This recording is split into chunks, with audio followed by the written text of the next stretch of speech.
I'm Rob Sarney, and you're listening to What the Heck FinTech, where you'll experience and learn that FinTech is Fin Life.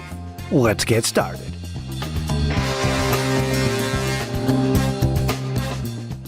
Welcome, everybody. We have blockchain royalty here today. I can't wait for you to hear the stories and what we have. Ian Cain here. And wait till you hear his stories, what he's doing, how he's doing it, in a whole nother level. We are all going to learn, including myself. We're going to learn from Ian of the magic he's doing in the blockchain space and beyond. And I'll just do a little recap just to get the audience all excited. I mean, you're if I make sure I get this right, Council President at Quincy, right?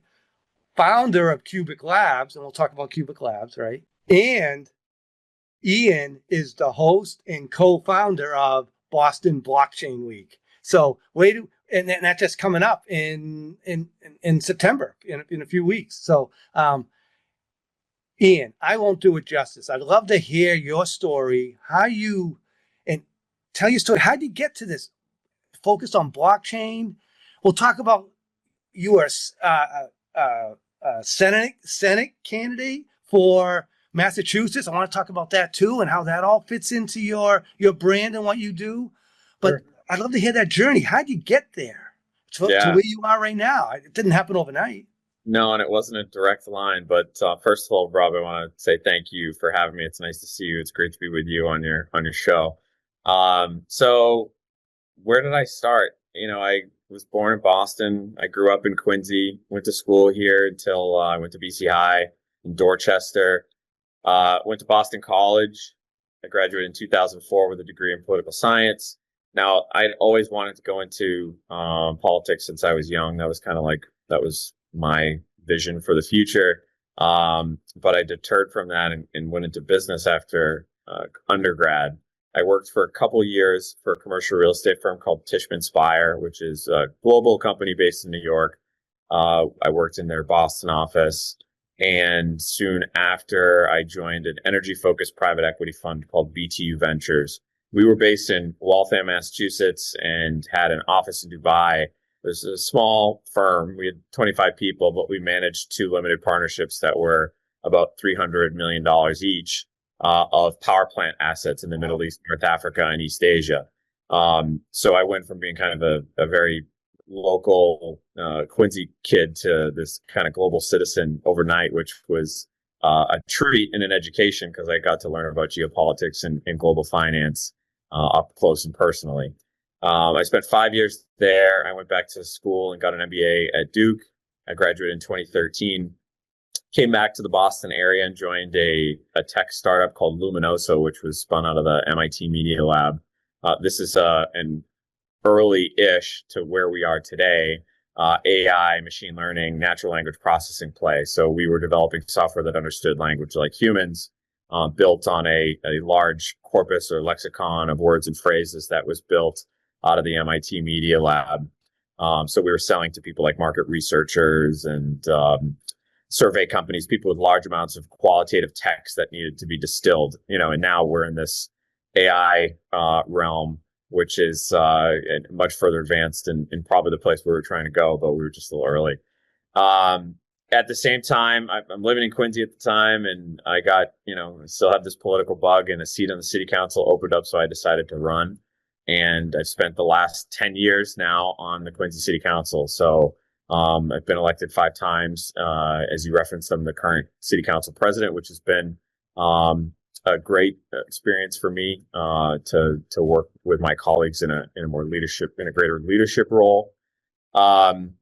In Quincy, it is a very unique place. There's a lot of history here. I say that this is kind of where America was invented. You had the families like the Quincy's and the Adamses and the Hancocks, who were all integral to Quincy. And, this year, actually, we're celebrating our 400th birthday or anniversary of the settlement of Quincy, which has been a sort of lovely summer. Started with our annual Flag Day parade last week. We had a couple concerts. We had Darius Rucker one night and John Fogerty another, which were great. Wow, Uh, are you gonna be like in the parade, like waving to everybody? Because oh, yeah. you're it in At least Quincy. twice a year. At least twice a year, we march in the Flag Day parade in June, and then we've got the annual Christmas parade in December, which is well, it's usually the Thanksgiving weekend. But yeah, we march in those parades and wave just like that. With that little longer arm, but all Not the beauty contest wave. not the beauty contest. Uh, No, political wave. So you got to you got to I got a okay. little shake to mine. Oh, I like that. I gotta practice that. You never know where I'm gonna go next in my retirement. You can take that anywhere, Rob. But so there's a lot of history here. Industrially speaking, Quincy was made famous around the world for its granite. The quarries were mined for granite.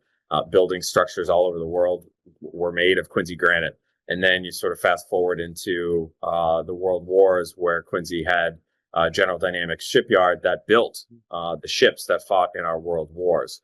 You sort of look at in the deindustrialization of America. Quincy was victim to that, where you lose that core industrial center that powered your communities. It built homes. It was the central business districts and the retails that thrived. And in the advent of things like malls taking all the retail out, the deindustrialization, it leaves your downtowns dormant, and you need sort of new identity. And so Quincy's been going through this resurgence of economic development, mostly driven by residential real estate development. And I had a front row seat being on the city council watching that happen. And so I wanted to see more commercial activity. And I come from the startup scene in Cambridge, and I wanted to see more of that innovation startup economy happen in Quincy, so people could live, work, and play down here. So got together with a friend. We came up with John O'Keefe, who we founded QUBIC together, and that's where the concept came in 2019. We broadly were focused on financial and government tech, just based on our personal and professional interests and experience. And it was in 2020 that blockchain found us. So I was a participant in an education series that was led by the Massachusetts Technology Collaborative for local electeds, that was trying to get us to understand how we could deploy blockchain projects in cities and towns. And so we recognized a couple things.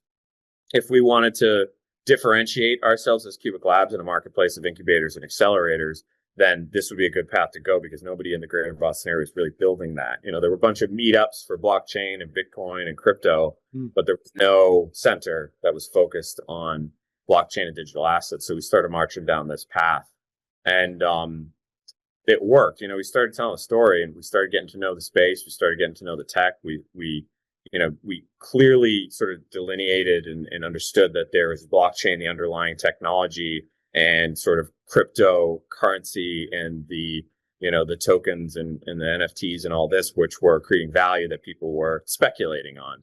And we liked the tech. The tech was good for us. We saw long-term opportunity to adapt the technology in certain spaces that we knew, industries that we'd played, different companies that we had either worked in or were trying to navigate. But what we ended up doing in 2022 is putting together a first-of-a-kind public-private partnership in Massachusetts. So it was a $5 million R&D and commercialization program that was anchored by a $2 million grant from the Massachusetts Technology Collaborative. And so over the past couple of years, we've essentially established the three pillars of QUBIC Labs. One being this R&D program, where we've been giving out $25,000 non-dilutive grants to founders to work on pilots and MVPs. We're winding that program up this summer. We've given out 25 of those, as I said. We've got our core sort of growth program, which had started off as an incubator, sort of loose affiliation with companies who would work out of our physical space, or we would work remotely with them, provide them mentorship and advisory services, and then access to capital networks. But then we've recently structured our accelerator program, so a dedicated 12-week program. It's hybrid, 10 weeks virtual, 2 weeks in person here with us in Quincy, which we just concluded our first in May. And that was a great success. We had 270 applicants in that program. We chose 11 companies. It was a global program. So we had people come from South Africa, Lebanon, UK, Italy, New York, New Jersey, North Carolina, and Somerset, Massachusetts for 2 weeks. And it was great energy, and that's where the magic happens, is when these founders get together, having been in a virtual program for 10 weeks, and they, get to collaborate and share their ideas. And it culminated in a demo day that was hosted at Fidelity Investments in Boston. And the third component, which you alluded to, is sort of ecosystem and community building, which we have structured around Boston Blockchain Week. So we took this event over in 2022, like we needed a hole in the head, really. But there was a venture capital fund that used to host this event, and I think they didn't want to do it anymore. And I think COVID threw things off. But for us, it represented a good opportunity to build another component of the story that we're seeking to tell, which is creating economic development and creating jobs in Quincy, a global effort headquartered in Quincy, around emerging tech. So we took it over in 2022. And at that time, at 21, 22 people were flocking to Miami. Mayor Suarez had tweeted something about, how can I help? And capital started flowing, talent started flowing, and there was a vibe down there. And that's very much this space, right? Blockchain, crypto, there's a vibe. And we sort of said, if we could take a little bit of that energy from Miami and plant it up here and let it grow and thrive, then I think we can take advantage of our long-term, competitive advantages that Boston has of capital and talent, and let this be the sort of area where blockchain and digital assets can really thrive. So I think that gets you to today. Yeah, wow, that was awesome. And for Boston Blockchain Week coming up, what can we expect? You mixing it up like I don't know if you want to give any trade secrets before you hit the papers or anything, but what like any big speakers, like anything changing up? Because I love the event you run. It's super fun. Thank you. You've been a part of it. We appreciate that. It is. It's going to be.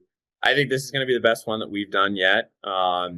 Every year it's gotten better since we started in 22, and now we've modeled this in the vein of like a early South by Southwest, where this is like early South by Southwest was like a backyard music festival that's turned into the corporate thing that it is today, right? And ours is like we construct the event from the ground up.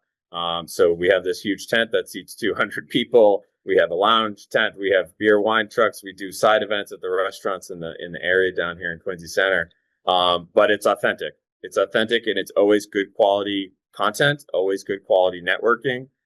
It is not a crypto cheerleading, event, like I think some of these are around the world. But this year I'm hoping by the end of the day I finish my draft agenda. I've been working on it all week amidst fielding calls with participants, different speakers. But I've got about 85 or so speakers from different parts of the ecosystem at this point. Wow. We did just confirm a very high level participant for the program that I cannot yet announce, and I'm sorry to tease like this, but I can't wait to formally announce it. I would love to break it here on Rob Sarney's show, but you're gonna have to wait for this breaking news in the next couple. That sounds good. It'll transform our event for sure. But the theme broadly for this year is where blockchain meets AI. You've seen a lot of trends, but now you've seen more integrated opportunities for these two tech to play together. And so, we want to tease that out in conversations across the ecosystem that we've come to know. So, we've got a couple folks that are, let me tell you who's sponsoring it first, because it's always a very interesting group that we bring together. The city of Quincy has always been grateful to support our efforts, because this is around economic development. It brings attention, of course, and awareness to the city and the great work that we've been doing. The Massachusetts Technology Collaborative has always been a great partner. They're a sponsor again this year. Fox Rock Properties, who's been a partner to us with our real estate here at QUBIC Labs. They're a sponsor of Boston Blockchain Week. We've got some new from the crypto space joining us this year. We've got Coinbase on the board, which we're really pumped about. We've been getting to know them pretty well over the last year and are excited to collaborate more. We've got Figment. They're new on the board this year, which is really cool to have. we've got a couple of venture capital funds. We've got Arrington Capital. I don't know if you know Kelly Callahan from Arrington Capital, but she has been such a great friend to me personally and to QUBIC since our start. She's awesome. A100X, Sal Ternulo, another great friend to the organization. We've got an organization called Dash, which is joining us on the board. We've got Wolf and Company. We've got Goodwin Law that's joining us. We've got Silicon Valley Bank is joining us this year, as well as the XDC network, which is a trade finance blockchain that we've been getting to know recently. So, we've got a nice representation of the space, and these aren't reaches. These are people who we collaborate with. We do small events with. These are people on our board. These are people who participate in our accelerator program as mentors and advisors. And that's the ecosystem community building part of it, right? It's that all these efforts don't go for naught. It's that these organizations contribute to us. We work hand in hand with the people who work in these organizations in order to strengthen the startup and innovation ecosystem around emerging tech. So it's working pretty well. We've always, some of the conversations in Boston Blockchain Week this year, we've always been pretty Bitcoin light. So this year it's interesting because we have some more Bitcoin focused conversations that are going to come to the table, which, if you're paying attention to the last 12, 13, 14, however long, this has been a thing since 2009, there's philosophical differences in how people interact with this space. So, there's a fundamental basis with which Bitcoiners have come at this, which was that this was to be, freedom money, a medium of exchange, an opportunity to cut intermediaries out like banks, other institutions from transacting freely. That has changed a lot. I mean, there was the sort of bifurcation within the Bitcoin community itself, but then the sort of advent of cryptos, all these different adaptations of representations of the tech to create value with products and services. You have stable coins, which I think we'll, sort of address here too. But the philosophy has evolved, and now where we're getting into what seems to be the more institutionalization prominently of the space, it's being welcomed by a lot of folks who are seeking, I think, this regulatory and legal clarity from the federal government or state governments, wherever, could provide more guidance for clear operability and capital formation in the space to support growth. But you still have the other philosophical differences between the fundamentalists and where the space seems to be going in collaboration with the government. Yeah. Wow. So before I have a question I want to hit on the regulation side, but we'll put that off to the side just for a second. One of the things you said about, Mass Tech Collaborative, and you said, Blockchain Week is going to be AI and blockchain. Have you connected into their new AI hub that they got funding for from Mass Tech Collaborative at all? Because that sounds like that's going to be awesome. And you got AI Week coming up like near the end of September too. So it kind of all dovetails nicely. I have seen in the background the AI Week being promoted. I haven't touched it, and we're not yet directly connected to the AI hub, but we're excited to explore collaboration, of course. Oh yeah, no, definitely reach out to them. I can try and help if you need any help too. Awesome, thank you.